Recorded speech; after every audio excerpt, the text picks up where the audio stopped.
August 10 ఉదయం 7:30 కోల్కతాలోని RG Kar medical college and hospital. స్థానికంగా ఈ ప్రభుత్వ ఆసుపత్రి చాలా పెద్దది. చెస్ట్ వార్డ్లోని జూనియర్ ఇంటర్న్ పీజీ 2వ సంవత్సరం చదువుతున్న డాక్టర్కి కాల్ చేస్తూ ఉన్నాడు. సదరు జూనియర్ డాక్టర్ 31 ఏళ్ల యువతి. నైట్ షిఫ్ట్ ఆమెదే. ఉదయం పేషెంట్లకు మెడిసిన్ ఇవ్వాల్సిన టైం, కానీ ఏమివ్వాలనేది తెలియదు. దీంతో రెగ్యులర్ గా సమయానికే ఉండే డాక్టర్ రాలేదని వెయిట్ చేశాడు. అప్పటికే సమయం 7:30 దాటేసింది. సీనియర్ డాక్టర్కి కాల్ చేయాలంటే భయం వేసింది. వరుసగా 10 సార్లు కాల్ చేశాడు. కానీ ఆ మహిళా డాక్టర్ ఎంతకీ కాల్ లిఫ్ట్ చేయకపోవడంతో సదరు ఇంటర్న్ సరాసరి 3వ అంతస్తులోని సెమినార్ రూమ్కి వెళ్ళాడు. ఎందుకంటే సెమినార్ హాల్ స్టేజ్ పైనే నైట్ డ్యూటీలో ఉన్న జూనియర్ డాక్టర్లు రెస్ట్ తీసుకుంటూ ఉంటారు. కానీ ఎక్కువ మంది ఆ సమయంలో రాత్రి వేళల్లో వచ్చేందుకు భయపడతారు. చాలా మంది తమ తమ విభాగాల్లోని ఖాళీ గదుల్లోనే రెస్ట్ తీసుకుంటారు. అయితే ఈ చెస్ట్ డిపార్ట్మెంట్ జూనియర్ డాక్టర్స్ ఎవరైనా సరే నైట్ షిఫ్ట్ లో ఉన్నా కూడా అక్కడే రెస్ట్ తీసుకుంటారు. అది చాలా నీట్ గా ఉంటుంది. ఎలాంటి స్మెల్ రాదు. టేబుల్స్ మీదనే పడుకుంటారు. అందుకే సదరు జూనియర్ ఇంటర్న్ వెళ్లి చూశాడు. గేటు దగ్గర నుంచి చూస్తే ఇంకా పడుకుని ఉన్నట్లు అనిపించింది. కానీ దగ్గరకు వెళ్లి చూసి వణికిపోయాడు. ఎందుకంటే చుట్టూ రక్తం ఉంది. అర్ధనగ్నంగా ఉంది శరీరం. మెడలు విరిచేసి ఉన్నాయి. కళ్ళలో నుంచి రక్తం, నోట్లో నుంచి రక్తం, కాలు విరిగిపోయి ఉంది. చేతులపై గాయాలు, మాంగ్పై కూడా గాయాలు. వణుకుతూ కిందికి వచ్చి సీనియర్ డాక్టర్లకు విషయం చెప్పాడు. వెంటనే పోలీసులకు సమాచారం ఇచ్చారు. ఈ విషయం కాలేజ్ క్యాంపస్ మొత్తం పాకిపోయింది. డాక్టర్లు భయంతో వణికిపోయారు. వేగంగా Kolkata police commissioner Vineet Goyal, ACP Muralidhar Sharma వెళ్లి క్రైమ్ సీన్ ని చూశారు. ఫోరెన్సిక్ టీం క్లూస్ సేకరించింది. పోస్ట్ మార్టంలో సంచలన విషయాలు బయటపడ్డాయి. మర్మవయవాలపై తీవ్రమైన గాయాలున్నాయి. శరీరం మొత్తం గాయాలే. అంటే మొదట మెడకు ఉరేసి ఆ తర్వాత మొహం మీద దుప్పటి లాంటిది పెట్టి చంపేశాడు హంతకుడు. అంతేకాదు యువ డాక్టర్ మృతదేహం పక్కనే ల్యాప్టాప్, ఫోను, బ్యాగు, బుక్స్ ఉన్నాయి. వాటర్ బాటిల్ కూడా పడి ఉంది. కుర్తా మాత్రమే ఉంది, ప్యాంట్ లేదు. దీంతో హంతకుడే తీసుకెళ్లి ఉంటాడనేది పోలీసుల అనుమానం. అక్కడ మొత్తం వెంట్రుకలు కూడా ఉన్నాయి. వాటిలోనే కొన్ని హంతకుడివి కూడా ఉన్నాయని పోలీసులు గుర్తించారు. ఇంత దారుణంగా జూనియర్ డాక్టర్ను ఎవరు చంపారు? మరో 8 నెలలైతే ఆమె పీజీ పూర్తయ్యేది. ఎంతో నిబద్ధతతో రాత్రి 2:30 గంటల వరకు ఆమె పేషెంట్లను చూశారు. నిద్రొస్తుందని 2:40 ఎప్పుడూ రెస్ట్ తీసుకునే సెమినార్ రూమ్కి వచ్చారు. అది కూడా 3వ అంతస్తులో. అక్కడికి ఎవరికి అనుమతి ఉండదు. కేవలం డాక్టర్లకే ఉంటుంది. ఈ విషయం సోషల్ మీడియాలో వైరల్ గా మారడంతో పోలీసులు భారీ బందోబస్తు ఏర్పాటు చేశారు. హాస్పిటల్ డాక్టర్లు, జూనియర్ వైద్యులు ఆందోళనకు దిగారు. జూనియర్ డాక్టర్కు న్యాయం చేయాలని డిమాండ్ చేశారు. మరోవైపు ఈ వివాదం రాజకీయ రంగు పులుముకుంది. సీఎం మమతా బెనర్జీ బాధితురాలి తండ్రిని పిలిచి ఓదార్చారు. న్యాయం చేస్తామని హామీ ఇచ్చారు. హతురాలి తండ్రి తన కూతురిపై అత్యాచారం చేసి దారుణంగా చంపేశారని కన్నీరు మున్నీరయ్యాడు. సీఎం న్యాయం చేస్తామని చెప్పారని మీడియాతో చెప్పారు ఆయన. పోలీసులు సీసీటీవీ ఫుటేజ్లను గమనించారు. చాలా చోట్ల సీసీ కెమెరాలు పనిచేయడం లేదు. చివరకు హత్యకు గురైన సెమినార్ హాల్లో కూడా సీసీ కెమెరాలు పనిచేయడం లేదు. కేవలం మెయిన్ ఎంట్రన్స్ తో పాటు కొన్ని హాస్పిటల్ విభాగాల్లో మాత్రమే పనిచేస్తున్నాయి. దీంతో విచారణ క్లిష్టంగా మారింది. అయితే పశ్చిమ బంగాల్ ప్రతిపక్ష నేత, బీజేపీ సీనియర్ లీడర్ సువేందు అధికారులపై ప్రభుత్వం తీరుపై సీరియస్ అయ్యారు. ప్రభుత్వం ఏదో దాస్తోంది. హంతకుడి గురించి చెప్పడం లేదు. ప్రభుత్వ ఆధ్వర్యంలో జరిగే పోస్ట్ మార్టం మీద మాకు నమ్మకం లేదు. కేంద్రం ఆధ్వర్యంలో నడిచే ఆసుపత్రిలో పోస్ట్ మార్టం చేయించాలని డిమాండ్ చేశారు.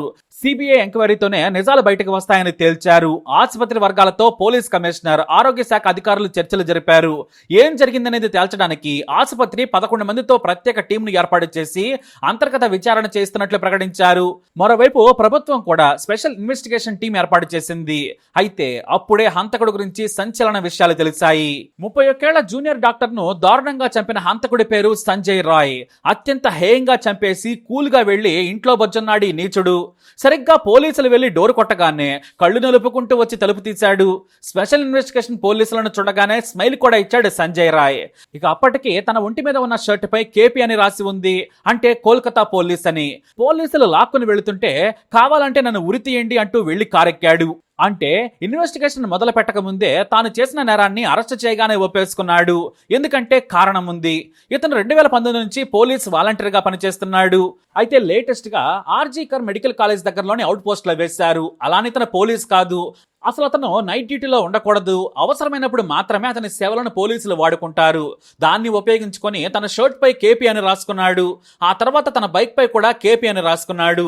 అయితే జూనియర్ డాక్టర్ ను అత్యంత హేయంగా అత్యాచారం చేసి చంపారనే విషయం తెలియగానే పోలీసులు సీసీటీవీ ఫుటేజ్ ను పరిశీలించారు. లక్కీగా ఆ రోజు రాత్రి 11 గంటల సమయంలో ఒకసారి హాస్పిటల్ కి వచ్చాడు. కేపీ అని టీషర్ట్ ఉండడంతో అక్కడ ఎవరో కూడా అతన్ని అనుమానించలేదు. పోలీసులే అనుకున్నారు. కాసేపు గడిపి కాళీఘాట్ దగ్గర ఉన్న రెడ్ లైట్ ఏరియా తీరాక వెళ్లిపోయాడు. ఓ వ్యభిచారిణితో గడిపి మళ్లీ సరాసరి ఆసుపత్రికి వచ్చాడు. మళ్లీ 10 నిమిషాలు ఉన్నాడు రాయ్, మళ్లీ వెనక్కి వెళ్లిపోయాడు. అంటే ఆ రెడ్ లైట్ ఏరియాలోని తనకు ఇష్టమైన వ్యభిచారిణి దగ్గరికి వెళ్ళాడు. అక్కడ మళ్లీ రాత్రి 2 గంటల వరకు గడిపాడు. మళ్లీ హాస్పిటల్కి వచ్చాడు. అక్కడ జూనియర్ డాక్టర్ లేదని గమనించాడు సంజయ్ రాయ్. అంటే సదరు డాక్టర్ను ఫాలో చేస్తున్నాడన్నమాట.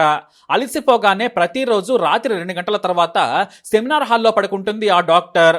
అక్కడే అత్యాచారం చేయాలనుకున్నాడు. అయితే మామూలుగా ముందు నుంచి కాకుండా వెనుక వైపు నుంచి వెళ్లి ఉంటే సీసీటీవీ ఫుటేజ్ కు చిక్కినా పోలీసులకు అనుమానం వచ్చేది కాదు. కానీ ఎమర్జెన్సీ వార్డు నుంచి సెమినార్ హాల్లోకి వెళుతూ కనిపించాడు. దాదాపు గంట సేపటి తర్వాత కంగారుగా వెనక్కి వచ్చాడు. ఆ తర్వాత బైక్ మీద ఇంటికెళ్లి మద్యం తాగి పడుకున్నాడు సంజయ్ రాయ్. అయితే చాలా రోజులుగా సదరు జూనియర్ డాక్టర్ ను అత్యాచారం చేయాలని ప్లాన్ చేసుకున్నట్లు పోలీసులు గుర్తించారు. ఎందుకంటే అతను రెగ్యులర్ గా పోలీసులని చెప్పుకొని తిరుగుతున్నాడు. ఆసుపత్రి అవుట్ పోస్ట్ లో సేవల కోసం కొన్నిసార్లు అతను వాడుకునేవారు. అందుకు కొంత మొత్తం పోలీసులకు ఇచ్చేవారు. కానీ దాన్ని కూడా దుర్వినియోగం చేశాడు. అంతేకాదు పలుమార్లు ఆసుపత్రిలోని నర్సులు ఇతర స్టాఫ్ తో దురుసుగా ప్రవర్తించినట్లు తేలింది. కొంతమంది నర్సులతో కూడా అసభ్యంగా ప్రవర్తించినట్లు గుర్తించారు. అయితే ఒక సీనియర్ డాక్టర్ పిలిచి వార్నింగ్ ఇవ్వడంతో మళ్లీ కనిపించలేదని విచారణలో తేలింది.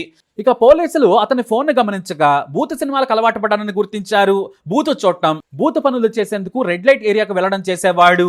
కానీ వ్యభిచారణలతో చేయడం కంటే యువతని ఎంజాయ్ చేయాలనే దారుణమైన కోరికతోనే అత్యాచారం చేసి హత్య చేశాడని పోలీసులు గుర్తించారు. శృంగారానికి బానిసైన సంజయ్ రాయ్ పోలీసులు అరెస్ట్ చేసినా ఏమాత్రం కంగారు పడలేదు. నవ్వుతూ కూల్ గా కావాలంటే నన్ను ఉరితీయమని చెప్పాడు. ఇక బూట్ల మీద రక్తం మరకలు అతన్ని పట్టించాయి. కేపీ అనే టీషర్ట్ మీద రక్తం మరకలున్నాయి. ఆ టీషర్ట్ ని ప్యాంట్ ని ఉతుక్కున్నాడు. మరో టీషర్ట్ వేసుకున్నాడు. షూస్ ని కూడా కడిగాడు. కానీ రక్తం మరకలు అనవాళ్ళు ఇంకా ఉన్నాయి. 4 పెళ్లిళ్ళైనా కూడా ఇతని సైకో మనస్తత్వం మాత్రం మారలేదు. ఆ కారణంగానే అందరూ వదిలేశారని పోలీసుల విచారణలో తేలింది. అయితే అతని నుంచి పూర్తి స్థాయిలో విచారణ చేస్తున్నారు కోల్కతా పోలీసులు. ఇక లొకేషన్ లో అతని జుట్టు, ఫింగర్ ప్రింట్స్ కూడా సేకరించారు. ఫోరెన్సిక్ నివేదిక రాగానే పూర్తి వివరాలతో మీడియా ముందుకు రానున్నారు సిటీ పోలీస్ కమిషనర్. ఇలా మహిళలకు, అందులోనూ ప్రభుత్వ ఆసుపత్రి డాక్టర్లకే భద్రత లేని పరిస్థితిపై పశ్చిమ బెంగాల్ సర్కారం నిలదీస్తున్నారు ప్రజలు. ఎంత తిట్టినా, ఎన్ని విమర్శలు చేసినా ప్రభుత్వాల తీరు మారడం లేదు అన్నానికి ఇదొక ఉదాహరణ. మరోవైపు చనిపోవడానికి ముందు సదరు జూనియర్ డాక్టర్ చాలా కూల్ గా గడిపారని ఆమెతో ఆ రోజు రాత్రి డ్యూటీలో ఉన్న ఇతర కొలీగ్స్ చెప్పారు. ఒలింపిక్స్ మ్యాచ్ ను ఫోన్ లో చూశారు ఆమె.